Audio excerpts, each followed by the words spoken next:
Jehová a Ageo, a los 24 días del mismo mes, diciendo: habla a Zorobabel, gobernador de Judá, diciendo: yo haré temblar los cielos y la tierra, y trastornaré el trono de los reinos, y destruiré la fuerza de los reinos de las naciones. Trastornaré los carros y los que en ellos suben, y vendrán abajo los caballos y sus jinetes, cada cual por la espada de su hermano. En aquel día, dice Jehová de los ejércitos, te tomaré, oh Zorobabel, hijo de Salatiel, siervo mío, dice Jehová, y te pondré como anillo de sellar, porque yo te escogí, dice Jehová de los ejércitos.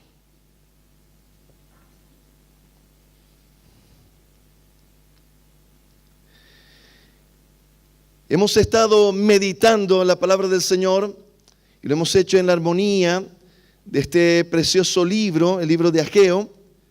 Hemos aprendido de que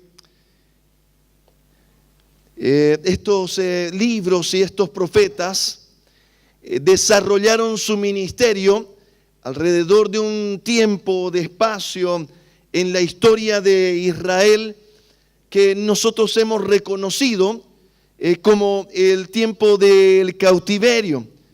Y mencionamos que en este tiempo, en este periodo de tiempo, el Señor habló a su pueblo de una manera muy especial, de tal manera que estableció también un paralelo espiritual para la eternidad, para siempre.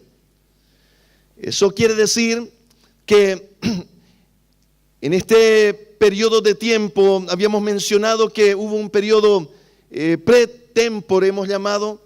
Hemos mencionado de que hubo un periodo durante el cautiverio y un periodo después del cautiverio. ¿Y por qué es importante que siempre recordemos este escenario para poder entender lo que la palabra del Señor nos va revelando? Y cuando nosotros estudiamos al profeta Ageo, hemos entendido y reconocido de que este profeta desarrolló su ministerio y lo hizo después del cautiverio. Hemos mencionado también de que esta profecía, la palabra que él entrega, la hace a un grupo de personas reconocido como el remanente fiel.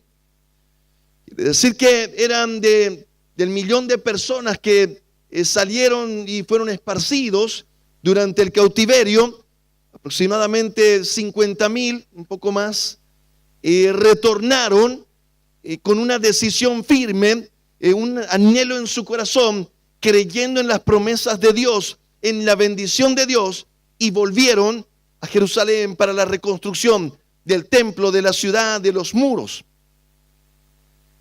Y es importante entender que ellos tomaron esta decisión creyendo en la palabra de Dios. Cuando ellos volvieron, su anhelo, su esperanza se encontraba en lo que el Señor había dicho por los profetas también al pueblo de Dios, que Él iba a restaurar, que el sufrimiento del pueblo de Dios duraría 70 años y después de esto el Señor empezaría la restauración del pueblo. De tal manera que nosotros nos encontramos en un escenario muy especial.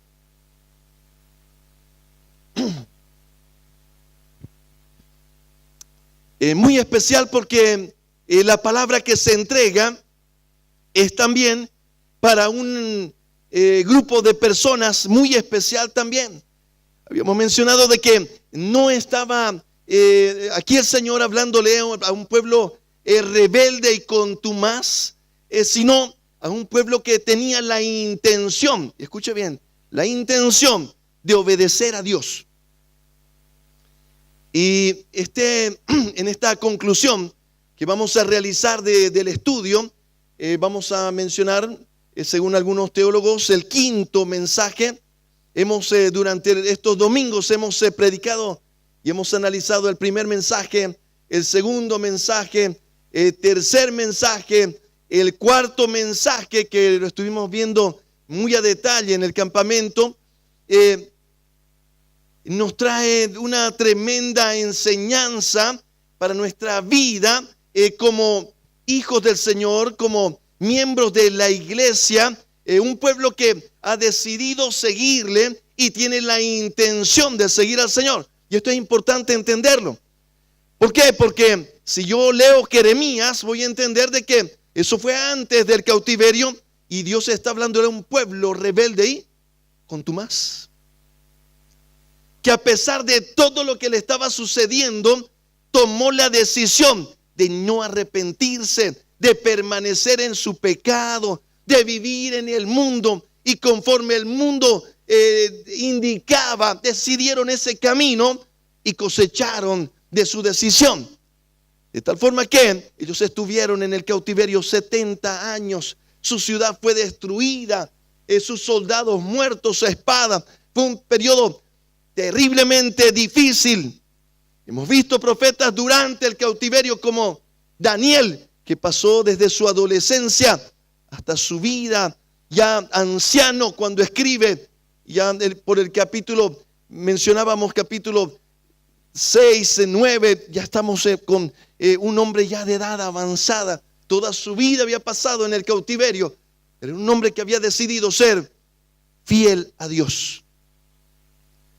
De tal manera que este libro, el libro de Ageo, es un libro escrito para el remanente fiel, aquellos que habían tomado la decisión de creerle a Dios. Ahora, ¿qué es importante? ¿Qué es lo que estoy tratando de transmitirle, de significar esta mañana? Luego de tomar la decisión, así como la hemos tomado cada uno de nosotros, de seguir al Señor, de poner nuestra vida en las manos del Señor, vamos a enfrentar desafíos que son muy importantes a identificarlos y que la palabra del Señor aquí nos los revela.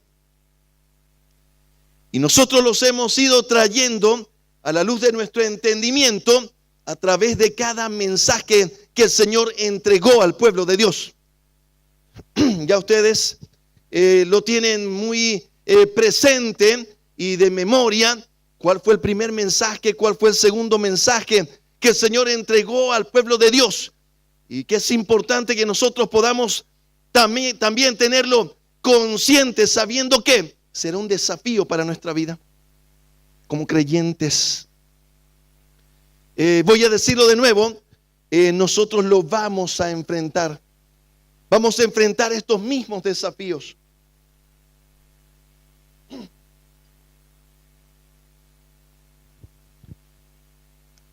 Y cuando decimos que vamos a enfrentar estos mismos desafíos, estamos mencionando, vamos a enfrentarlos como creyentes, como hijos de Dios, los vamos a enfrentar. Permítame mencionar, no voy a poder reeditar todo lo que hemos enseñado ya, pero permítame recordarlo para poder llegar a esta conclusión que la palabra del Señor nos presenta aquí en este último mensaje, la predicación número 5, la entrega de la profecía quinta en el libro de Ageo.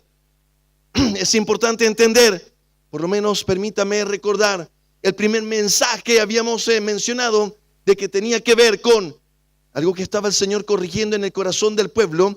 Ellos habían dicho, ¿qué era el primer mensaje? ¿Quién se acuerda? No es el tiempo, ¿verdad? Ellos dijeron, no es el tiempo. No es tiempo para servir a Dios. No hay tiempo para darle a Dios. No es el tiempo, es tiempo de no sé, dedicarme a mis asuntos, a mis sueños, a mis proyectos, a mí y a mí. Y dice la palabra del Señor, vosotros decís, no es tiempo. Y esa palabra vino al corazón de ellos y ellos fueron tomando con una actitud correcta. Y eso es importante al leer este libro. Permítame decirle, miren, el título del libro en general tiene que ver con la obediencia. Hay un título muy bonito que podemos recuperar que dice: en la obediencia hay bendición. Dígale al lado: en la obediencia hay bendición. Y hoy día que vamos a cerrar, yo voy a tratar de armonizar todo el libro y poder entender desde ese objetivo general que tiene el libro, que nosotros lo hemos ido analizando y viendo en la vida del remanente fiel, al final del camino, lo que Dios está enseñando es que en la obediencia hay bendición. Nosotros vimos para no saltarme, voy a mencionar por lo menos ahí los aspectos más importantes que necesito que usted lo tenga presente. El primero fue que ellos dijeron: no hay tiempo. Lo segundo, cuando ellos ya entendieron eso y empezaron la reedificación del templo, ellos no entendieron que lo más importante del templo era la presencia de Dios y no los artefactos que habían en el templo. Voy a decirlo de nuevo. Dios les motiva y les dice, voy a decirlo de nuevo. ¿Sabe qué, mi amado hermano? Cuando nosotros ponemos nuestra mirada en la tierra, nos desanimamos. Empezamos a quejarnos. Y eso es un síntoma de una enfermedad espiritual. Cuando yo empiezo a criticar, cuando yo empiezo a quejarme, que no sé quién, que no sé cuál, que por qué estará apagado un foco, yo ya no vengo, si ese foco no lo cambian, no vuelvo a la iglesia, digamos, ¿no? Y empiezo a quejarme a la izquierda, a quejarme a la derecha. Eso es que estoy diciendo a gritos: estoy enfermo. Y mi corazón se ha contaminado. Recuerden que el cuarto mensaje, pues no me voy a saltar, permítame reeditar rápidamente. En el segundo mensaje y el tercer mensaje, nosotros aprendimos que el mensaje de Dios, lo que Dios estaba tocando en el corazón del pueblo, era que ellos debían entender que lo más importante en sus vidas era la presencia de Dios. Es lo más importante. Ellos tenían que entender: no importa lo que falte o no falte, no importa mi entorno, no importa la circunstancia. Ellos decían, miraban el templo y ellos dijeron: realmente nunca vamos a poder construir el templo como lo hizo Salomón. La gloria del templo en su primera gloria era realmente magnífica y nosotros no vamos a poder hacerlo. Y entonces trabajaban, escuche bien, estaban trabajando, pero lo estaban haciendo de una manera, con un ánimo, con un desánimo, voy a decir así. Estaban quejándose, dice la palabra del Señor, que ellos decían: ¿y ahora quién va a recoger tantos escombros?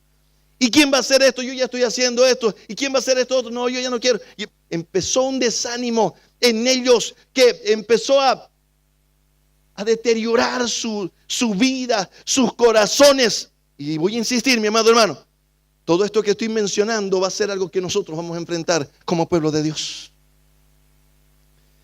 Y entonces el Señor le habla a su pueblo y les dice: yo estoy con vosotros. Ese era el título del segundo y tercer mensaje: yo estoy con vosotros. La respuesta que el Señor estaba dando al corazón, y es algo que usted tiene que aprender. Miren, usted tiene que lograr percibir que el Señor, en medio del problema, cuando tú le dices: Señor, mira, yo tengo este gran problema, y el Señor te va a responder: pero yo estoy contigo. Yo estoy contigo. Y tú le puedes decir: Señor, y también tengo este otro problema, y el Señor te va a decir: y yo estoy contigo. Hasta que nosotros logramos entender, mi amado hermano, que Él es todo para nosotros. Y entonces, cuando nosotros lo entendemos, nuestro espíritu, nuestra alma toma una actitud correcta. Porque si no, yo voy a enfocarme en los problemas y voy a creer que mi felicidad depende de la existencia o ausencia de problemas. Y es lo que nosotros, percibimos en una primera instancia como seres humanos. Tenemos problemas y decimos: no puedo ser feliz porque tengo problemas. Algunos no pueden ser madres porque tienen problemas. No pueden ser esposas porque tienen problemas. No pueden ser esposos porque tienen problemas. No pueden ser padres porque tienen problemas.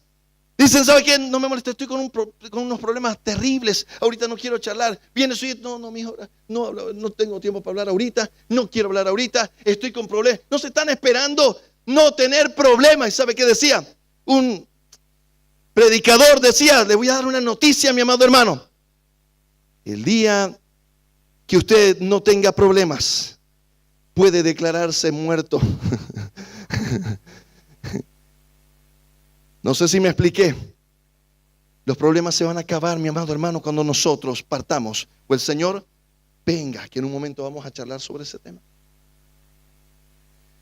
Mientras estemos aquí, el Señor nunca le prometió a su pueblo. No dijo el Señor, ¿saben qué? Cuando ustedes se conviertan, no van a tener problemas. No dijo así. Lo que el Señor dijo es, muy bien, en esta tierra tendréis aflicción. Pero no temáis, yo he vencido al mundo, yo estoy con vosotros, dice el Señor. Entonces cuando yo lo entiendo, mi amado hermano, cuando yo lo percibo, cambia mi actitud, mi amado hermano. Cambia mi forma de pensar, mi forma de ser. ¿Sabe qué? El otro día estábamos en una reunión y habían varios pastores y algunos de ellos se mencionaba y decía, nosotros mencionando de un problema, de una familia muy querida. Y entonces él dijo, gloria a Dios. Debemos estar expectantes. Debemos entender que los que aman a Dios, todas las cosas le ayudan a bien. ¿Quién lo cree? Entonces, ¿sabe qué, mi amado hermano? Cuando yo logro entender esto, entonces mi vida empieza a cambiar. Ya no tengo la misma actitud. Lo que me está sucediendo, yo tengo la percepción, tengo la convicción de que Dios está en control. ¿Sabe qué, mi amado hermano? Nada había cambiado. No habían mejorado las cosas cuando el Señor estaba hablándole a Zorobabel. Pero Zorobabel y este pueblo, este remanente fiel, mi amado hermano, tomaron actitudes correctas. No fueron perfectos, se equivocaron también. Y se fueron equivocando en el camino. Y metieron la pata también fuerte. Y lamentablemente sus decisiones retrasaban la bendición de Dios. Dígale al de al lado, las malas decisiones retrasan la bendición de Dios. ¿Sabe qué es importante entender? Ya la bendición fue dada por Dios. Dice en Efesios que Él nos bendijo con toda bendición espiritual en los lugares celestiales en Cristo Jesús. ¿Sabe qué significa? Él ya nos bendijo. No dice la palabra del Señor y nos va a bendecir. No, ya nos bendijo. Esa es la promesa de Dios. Ahora voy a mencionar lo siguiente, mi amado hermano. Mire usted, primero lo que enfrentó el pueblo de Dios es que tomaron la posición de decir, no es tiempo para Dios. Si yo ahorita le digo, levante la mano, el que ha pasado por esa misma prueba, quiero decir, por esa misma trampa del enemigo, yo levanto la mano primero. En mi caminar como cristiano, créame, mi amado hermano, hubieron tiempos también en los que el enemigo vino a decirme, no es tiempo para servir a Dios. No es tiempo para Dios. No hay tiempo para oírle, para cumplir su propósito. No es tiempo.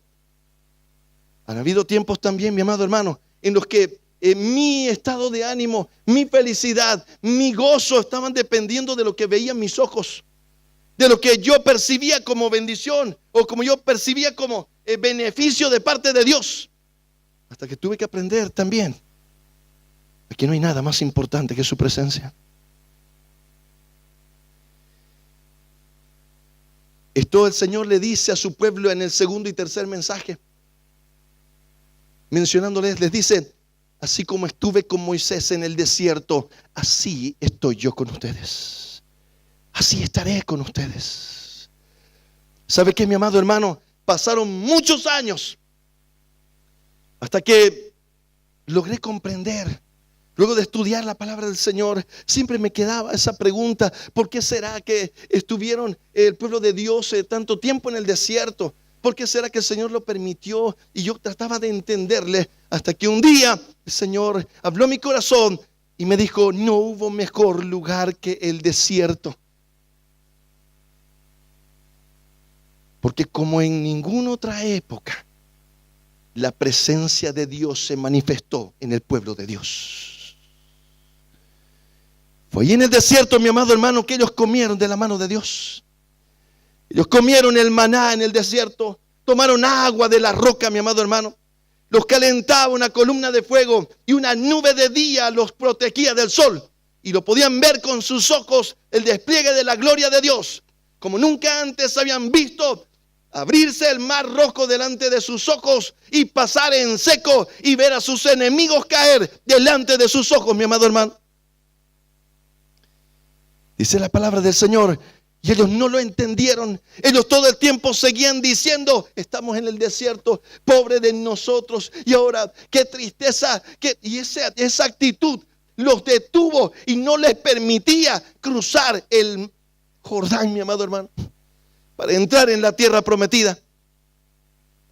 Y eso sigue aconteciendo en la vida de las personas.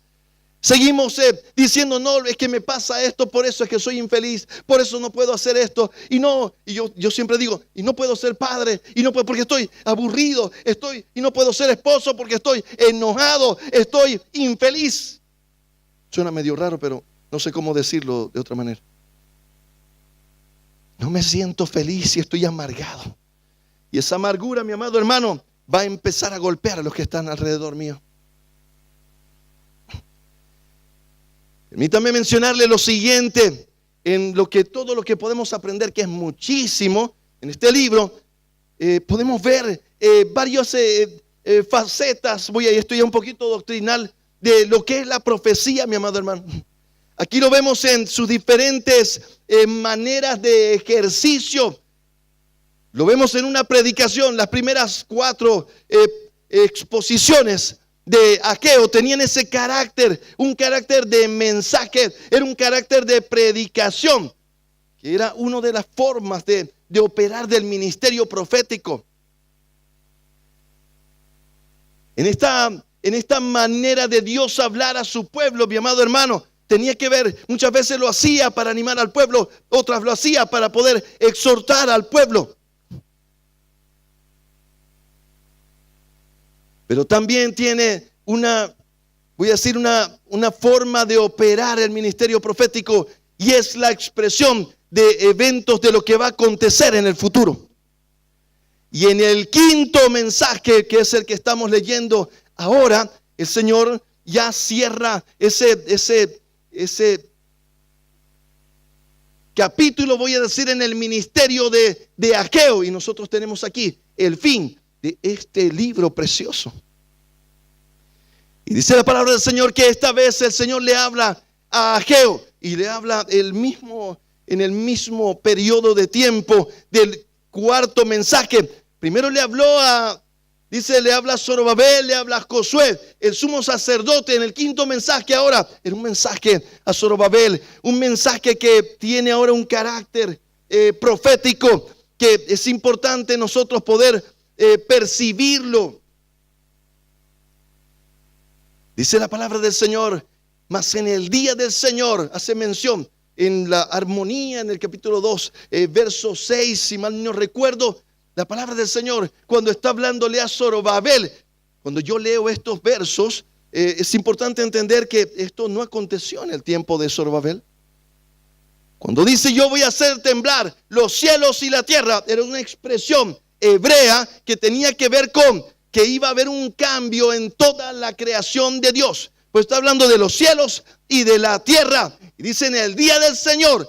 Y eso es importante entender también. Cuando yo leo, entramos en un escenario de escatología. Pero antes de que yo explique muy brevemente este escenario de escatología, esto que significa al concluir el quinto mensaje, que es ahora una palabra profética, lo que había de acontecer. Y voy a decirle, me voy a adelantar, algo que todavía no ha acontecido. Esto sigue siendo futuro para nosotros. Esta palabra que recibe Zorobabel ahora era una palabra de profecía a través del siervo Ageo, que era algo que había de acontecer, que llegaría un día, el día del Señor. Y vamos a hablar hoy día un poco del día del Señor. Para entenderlo, cuando el Señor le dice, y yo voy a poner sobre tu dedo, mira, pero permítame armonizarlo de esta manera. Cuando el Señor le habla a Zorobabel, le dice: Zorobabel, siervo mío eres tú, yo te escogí.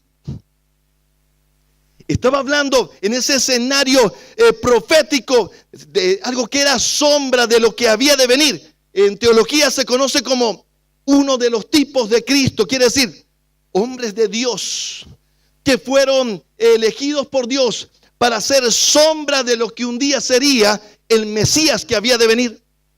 Debemos entender que Zorobabel era del linaje de David. Debemos entender que Zorobabel está dentro del linaje del Mesías también mencionado.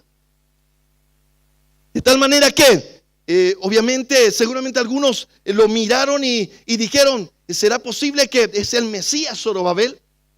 Porque era el tema que estaba todo el tiempo en el corazón del pueblo de Dios, que un día vendría el Mesías, un día vendría un rey que levantaría su reino y permanecería para siempre. Pero déjeme decirle algo, mi amado hermano, eso no aconteció en la vida de Zorobabel. Cuando el Señor está hablándole a Zorobabel, está hablando en términos proféticos. Si bien Dios está utilizando la vida de este hombre como tipo de Cristo, y ahora vamos a decir así, este libro tiene una armonía preciosa con el Evangelio según San Marcos.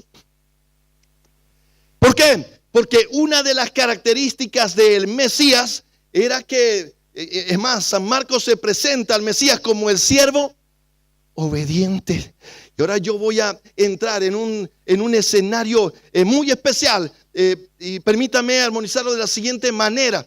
¿Qué debo entender yo en el libro de Ageo, que concluye de una manera tan preciosa? Uno de los libros que realmente podemos decir: oye, este libro concluyó con un final feliz, qué bonito, ¿no? Esto le entendieron y terminaron. Zorobabel terminó con una bendición tremenda. Le dice: yo voy a poner un anillo sobre tu dedo. Era un símbolo de autoridad. Obviamente esto era algo profético en el sentido de que el Hijo de Dios iba a recibir la autoridad, iba a tener autoridad sobre todas las cosas en los cielos y en la tierra. Pero que es importante entender, y es donde vamos a concluir, a ver si logramos armonizar todo lo que hemos aprendido. Tiene un objetivo de este libro. Ese era el objetivo de Ageo. Y el objetivo del Señor de dejarnos este precioso libro para que nosotros le entendamos. Ese objetivo general del libro, con varios escenarios que yo debo revisarlos en mi vida también. Antes de llegar a ese punto, permítame mencionar algo muy importante del cuarto mensaje que estuvimos revisando. ¿Se recuerdan que el Señor le dice a su pueblo, le hace una pregunta? Ageo les dice: muy bien, si es que llama a los sacerdotes y les hace una pregunta, habíamos mencionado, se llama una Torá. Y una Torá es una interpretación de la ley. Por eso se llama a la ley en sí, a todas le llamaban la Torá. Pero en realidad una Torá era una interpretación de una porción, voy a decir así, ante una pregunta mía, los sacerdotes revisaban la ley y tomaban una determinación. A eso le llamaban una interpretación. Y a eso se llamaba una Torá. Es como que usted venga y me diga a mí: pastor, tengo esta situación y tengo este problema, ¿y qué opina? O sea, mi opinión no valdría nada, mi amado hermano. Mi esfuerzo cada que usted me pide un consejo es yo recordar la palabra del Señor y ver qué dice la palabra con respecto a lo que usted me está preguntando. Eso se llama consejería.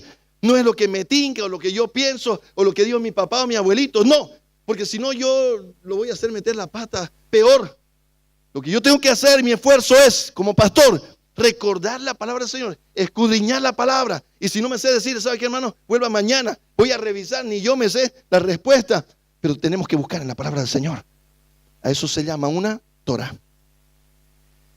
Y lo que el Señor manda a Ageo, le dice: ve y pregúntales.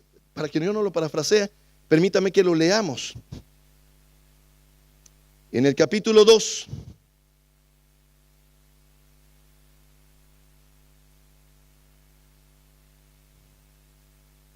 Verso 11 dice así: así ha dicho Jehová de los ejércitos, pregunta ahora a los sacerdotes acerca de la ley diciendo, ¿qué quiere decir? Pídeles una Torá, pídeles una interpretación. Si alguno llevare carne santificada en la falda de su ropa y con el vuelo de ella tocare pan o vianda o vino o aceite o cualquier otra comida, ¿será santificada? Y respondieron los sacerdotes y dijeron, no. Respondieron bien. Y dijo Aqueo, y si un inmundo a causa de cuerpo muerto tocare alguna cosa de estas, ¿será inmunda?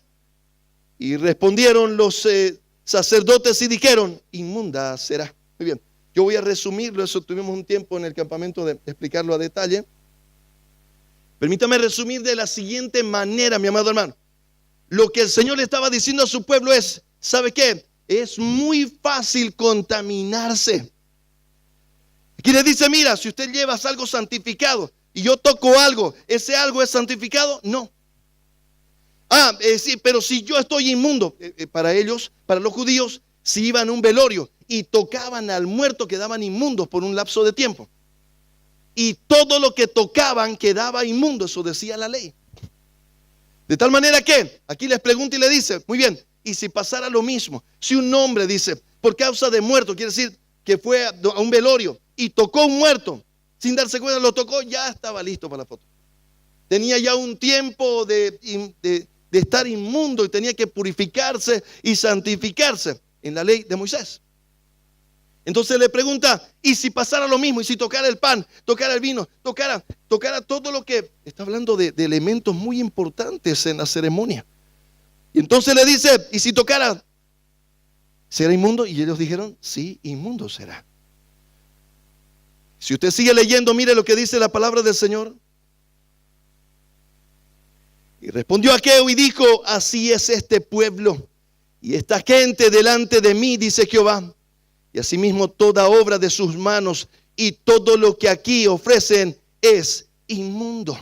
Que es importante entender lo que estaba diciéndole el Señor. ¿Saben qué? Ellos empezaron a trabajar, empezaron a construir el templo, fueron escuchando la voz de Dios y fueron corrigiendo. Como yo les decía, esto va a replicarse en nuestra vida como creyentes.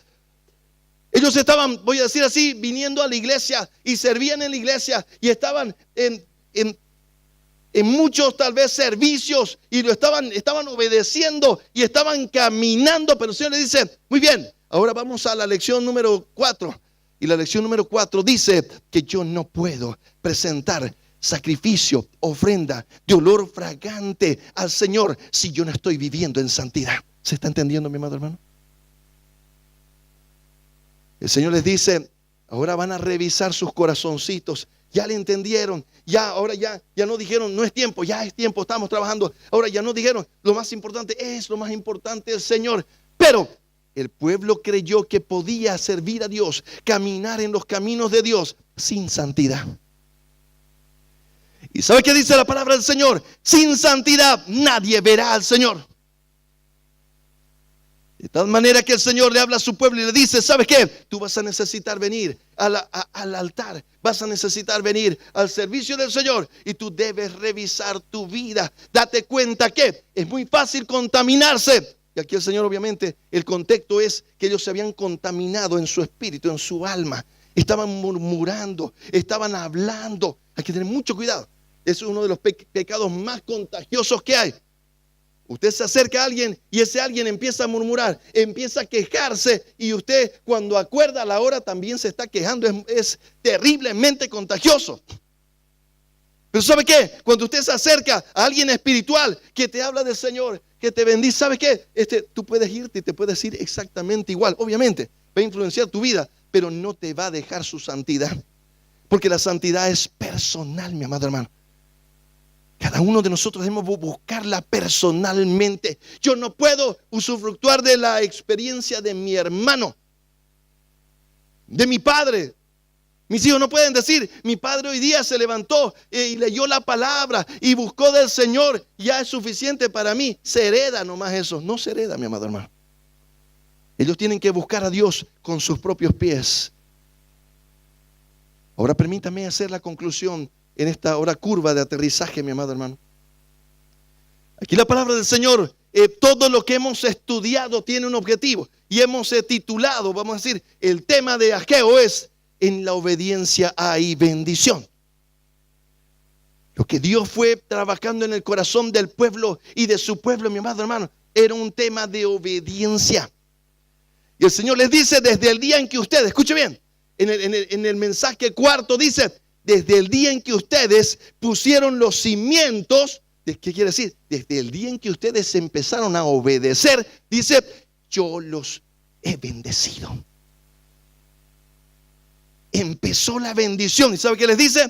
Tal vez tú no ves todavía, no estás viendo todavía, pero quiero que sepas que ya vino la bendición. Ya fue enviada la bendición y está pronta que tú la veas con tus ojos, si permaneces. Pero ¿sabe qué, mi amado hermano? Cuando decimos la obediencia tiene, no sé, es como si cuesta entenderle, mi amado hermano. Cuesta comprender, mi amado hermano, que en la obediencia hay bendición. Lo primero que yo debo de percibir, de entender, es que la primera obediencia con la que yo me tengo que alinear tiene que ver con la obediencia a Dios. El Señor les dijo y les dio una misión y les dijo: ¿sabes qué? Ustedes van a reconstruir el templo. Y ellos dijeron: no es tiempo para obedecer a Dios. Pero te voy a decir algo, mi amado hermano. Si es que tú no sabes qué Dios tiene dicho para ti, entonces estás en un problema. Es importante que tú empieces a buscar la dirección de Dios para tu vida, el propósito de Dios para tu vida, porque Él es un Dios de propósito. Aquí el Señor le dice a Zorobabel: hey Zorobabel, yo voy a hacer temblar los cielos y la tierra. ¿Sabe qué le estaba diciendo? Yo tengo un propósito eterno. Vendrá el día del Señor. Está hablando del arrebatamiento, mi amado hermano. El día del Señor empieza, el día del arrebatamiento. Y en un momento voy a ver si me da tiempo de hablar un poquito sobre el tema. Pero, ¿qué es lo que necesitamos hoy día? Como primer punto, entender todo lo que hemos estudiado, lo que estamos mirando, tenía que ver, todo ese mensaje de Dios estaba trayendo a su pueblo a la obediencia, mi amado hermano. Yo quisiera decirte esta mañana algo que tú puedas hacerlo práctico en tu vida. Te voy a dar una ley espiritual. La palabra del Señor dice que si yo no amo a quien veo, menos voy a amar a quien no veo. Primera de Juan. Y el Señor, mire esta inferencia matemática. El Señor dice así: el que me ama guarda mis mandamientos. Voy a decirlo de nuevo: el que ama obedece, mi amado hermano. Yo no puedo decir, eso es en las leyes espirituales. Cuando alguien dice: yo te amo, Señor, pero no obedece, dice: este pueblo de labios me honra, pero su corazón está lejos de mí. Es muy fácil, mi amado hermano, venir, llorar, decir, y no sé, si usted quiere caerse, levantarse, lo que usted quiera podemos hacer. Pero ¿sabe qué? La verdad de la verdad, el entenderle de verdad, mi amado hermano, tiene que ver con la obediencia. Y la obediencia a Dios. Empezar a obedecer lo que... Y usted me dirá: pastor, ¿pero de qué estamos hablando? ¿De qué obediencia? ¿Sabe qué dice la palabra del Señor? Y este es mi mandamiento: que ustedes se amen los unos a los otros como yo los he amado. Y sabe que si nosotros decimos cómo fue que nos amó el Señor, vamos a llegar a esa preciosa conclusión: que nos amó hasta la muerte, y muerte de cruz, mi amado hermano. Y muchas veces nosotros no somos capaces ni siquiera de aguantar nuestras diferencias. Ni bien hay una diferencia y ya estamos murmurando, estamos hablando, nos estamos quejando, nos estamos desahuciando. Y lo único que estamos diciendo, ¿sabe qué es, mi amado hermano? Yo no estoy conociendo a Dios, no le estoy entendiendo al Evangelio, no tengo comunión con Él, no le estoy pudiendo amar. ¿Por qué? Porque en el amor y obediencia, mi amado hermano. Por eso permítame decirle que no hay mayor bendición que yo le pueda dar a mis hijos que enseñarles la obediencia. Cuando yo los crío en desobediencia, créame, mi amado hermano, un día también le dirán a Dios: no. No quiero hacerlo a mi manera. ¿Sabe que muchas veces uno en el caminar de la vida va escuchando? A veces uno pregunta, ¿no? ¿Y qué pasó? ¿Por qué los chicos no? No, es que no querían. ¿no? A veces es más o menos lo que quieren. Gracias a Dios, mi papá le entendía bien al asunto. En mi casa no era lo que yo quería. En mi casa mandaban mis padres. Y yo le doy gracias al Señor, le agradezco al Señor eternamente. ¿Sabe por qué? Porque cuando me tocó decirle al Señor, sí, ya estaba yo entrenadito. No digo que yo ya era el acabose, digamos. No, mi amado hermano. Ni tampoco estoy viniendo a hacerme propaganda. Estoy intentando solamente explicarle. ¿Y sabe qué, mi amado hermano? Yo pongo de mi cabeza para enseñarles obediencia a mis hijos también. Y a veces hago cosas ahí medias raras, ¿no? A veces los mando y vienen y van y vienen. Y un día mi hijo me dice, papá, ya le entendí. Me dice, parece que el pobre pensaba, ¿no? ¿Qué será que mi padre me manda de ida y de vuelta y no le hallaba oficio ni beneficio a mis mandatos, digamos, ¿no? Ya sé, me dijo. ¿Qué, mijo? Lo que estás queriendo es que aprenda a obedecer, ¿no? Me dijo. Y yo le dije, sí, mi hijo, le entendiste. Y ya fue contento, por lo menos ya entendió por qué era, ¿no? Que yo le decía, haga un pozo, tápelo de nuevo, haga otro, tápelo de nuevo. Y el pobre, más o menos, no inventes. ¿Sabe por qué, mi amado hermano? Porque en la obediencia está la bendición. En el reino de los cielos hay una ley espiritual que dice, en la obediencia está la bendición. Ahora, mi amado hermano, voy a tener que dárselo al revés el mensaje. En la desobediencia está, ¿qué cosa? La maldición, mi amado hermano. No maldiga a sus hijos, no maldiga a su hogar. ¿Sabe qué? Y si usted me dice, a ver, deme un ejemplo, pastor, deme un ejemplo, facilito. Efesios capítulo 6 dice, sujetaos los unos a los otros. ¿Sabe qué significa eso? Esté en obediencia, manténgase en obediencia los unos a los otros, en el temor del Señor. Las casadas estén sujetas a sus maridos como al Señor. Y los varones dicen, aleluya. No. ¿Sabe qué dice? Dice, y los maridos, dice, deben amar a sus mujeres como a sus propios cuerpos. Dice, deben amarla como Cristo amó a la iglesia. Y el Señor se entregó por la iglesia, mi amado hermano. Dice, deben tratarla como a vaso más frágil. Debe ser su trato dulce, dice, con ellas.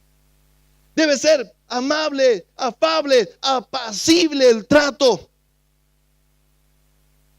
Eso es lo que dice la palabra del Señor. ¿Sabía usted? Que si usted le grita a su esposa, le habla feo, áspero, usted está en pecado. Está desobedeciendo la palabra del Señor. Y si una hermana también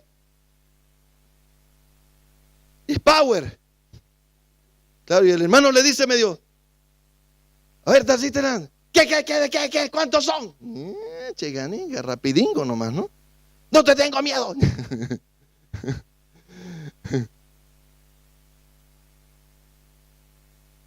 En la obediencia está la bendición. ¿Sabe qué? Si sus hijos, escuche bien lo que voy a decirle. Usted me dirá tal vez, ¿sabe qué, pastor? Pero ya mis hijos tan grandes, ya son jóvenes, ¿sabe qué? Mientras estén bajo su techo, todos los que estén bajo su techo deben vivir bajo los principios de Dios. No importa cuántos años tengan, si a alguien se le ocurrió vivir 40 años comiendo de la olla grande, va a vivir bajo los principios de la casa del Padre. Así nomás. Y le voy a dar un problema más. Y si todavía deciden venirse con la esposa y los muchachos, todos van a quedar bajo la autoridad del padre de esa casa. Y cuando quieran decir, no, aquí yo crío a mi hijo como quiera, será en su casa. Vaya, circulando. Y obviamente lo que dice la palabra del Señor dice, y dejará el hombre a su padre y a su madre, y se unirá a su mujer, y los dos serán una sola carne. Pero a veces las circunstancias de la vida, o no sé yo, toman la decisión de vivir en la casa nomás de los papás, digamos, ¿no? No hay, bueno, jovencitos se casan y ya nomás los adoptan, ¿no? Y a veces el hermanito pues se confunde y dice, bueno, aquí ahora el que manda soy yo, naranja Fanta. El que manda sigue siendo el suegro. Y si usted quiere mandar, tiene que salir a su propia casa, mi amado hermano. Así sea una tapera.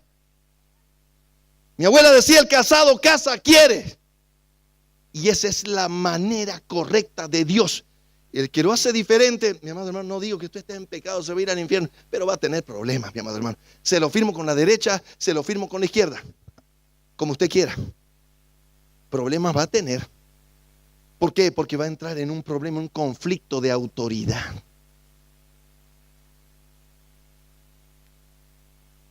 En la obediencia está la bendición. De tal manera que, mi amado hermano, con nuestros hijos, mientras están bajo nuestra tutela, somos nosotros los padres los que tenemos que poner la cabeza. Está bien, hay que explicarle, bueno, mi hijo, esto es por esto, por esto. No, que no quiero, será cuando se case y vaya a su casa. Mientras está aquí, se obedece. Y eso es bendición para su vida, mi amado hermano. Eso es lo que debo de entender. En la obediencia está la bendición. Muy bien, aterrizo así. Si usted todavía está viendo problemas en su vida, si usted todavía no está viendo la bendición de Dios, no está viendo florecer el campo, mi amado hermano, dice el Señor, lo dice por lo menos 6 veces en el libro. ¿Sabe qué dice? Detente. Detente y empieza a pensar, empieza a mirar, empieza a revisar dónde está la rebeldía, mi amado hermano. ¿Dónde está? Donde no estás obedeciendo. Porque ¿sabe qué? Cuando no hay obediencia, la bendición de Dios se detiene. Porque la desobediencia es el pecado de Satanás, es la rebeldía. El Señor no va a congeniar, mi amado hermano, con ese tema.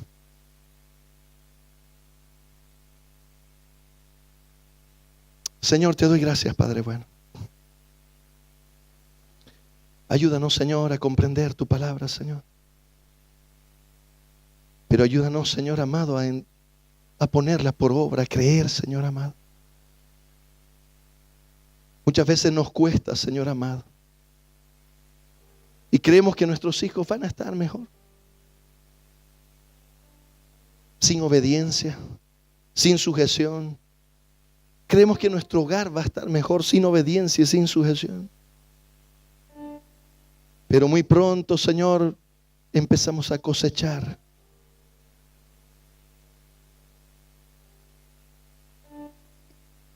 Lo que hemos sembrado. Hoy día, Señor, te suplicamos que tú nos ayudes. Que podamos grabar en nuestros corazones este mensaje de tu palabra, Señor amado. En la obediencia está la bendición. No que compremos, Señor amado, sino que es un principio, Señor, del reino de los cielos. El que ama obedece. El que no ama no obedece. Ayúdanos a amar, Señor amado. A entender, Señor amado, que es esencial en el reino de los cielos. Es vital, Señor. Te lo pedimos, Padre, en el nombre de tu Hijo amado Jesús. Amén y amén. Permítanos unos mensajes. Amados hermanos, buenos días. Quiero hacerles recuerdo que el día martes a las 3 de la tarde en el salón de acá, en el salón pequeño que tenemos, están las mujeres virtuosas con sus diferentes actividades. Tienen ellas los servicios de tejer, de billutería. Tienen un tiempo de la palabra y sobre todo tienen un tiempo de compartir entre mujeres. Les invitamos para que día martes, 3 de la tarde, venga y pase un tiempo con mujeres siendo ministradas ahí por la palabra. Amén. Día miércoles vamos a tener 8 de la noche, gran churrasco, festejo del Día del Padre. Inscríbase en la secretaría. Vamos a pasar un tiempo bonito, va a haber tiempo de sorpresa, tiempo de compartir y de festejar al papá de la casa. Amén.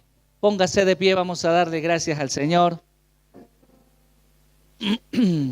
Incline su cabecita, cierre sus ojos. Parte de nuestra adoración en la casa de Dios son también traer las ofrendas y los diezmos al alfolí, dice la palabra del Señor. No con tristeza, no por necesidad, porque Dios ama al dador alegre. Y cuando usted trae, reconoce que es Dios quien provee el trabajo, el sustento en su hogar, en su casa, trayendo de un poquito de lo que Dios ya bendijo. Padre, en el nombre de Jesús oramos y oramos agradecidos, Padre, por tu palabra, Señor, por tu iglesia hermosa, Señor. Por el tiempo, Señor, donde venimos y recibimos, Señor, de ti palabra, aliento, sustento, Señor. Padre, te damos gracias por tu iglesia, Señor. Por eso venimos con nuestras ofrendas, con nuestros diezmos, Señor, al alfolí, como dice tu palabra, y probadme en esto. Y yo abriré las ventanas de los cielos y derramaré mi bendición hasta que sobre y abunde, dice. Para que haya el alimento, para que haya el sustento en tu casa, Señor. Para que haya para pagar cada necesidad, Señor, que la iglesia tiene que cumplir, Señor. Por eso te damos gracias, Señor, y reconocemos que tú nos bendijiste primero, Señor. Y oramos, Señor, en este tiempo de comienzo de semana, que tú bendigas a mis hermanos, bendigas el trabajo de sus manos, Señor. Que sea una semana de bendición, que sea una semana de provisión, que sea una semana de pagar deudas, de cancelar compromisos, Señor. Que sea un tiempo de bendición y de provisión del alimento en nuestra mesa, Señor, del vestido en nuestros cuerpos, Señor. Porque tú eres fiel y para siempre son tus misericordias. Por eso te alabamos y te adoramos en el nombre de Jesús. Amén y amén. Dios me los bendiga. Paz de Dios.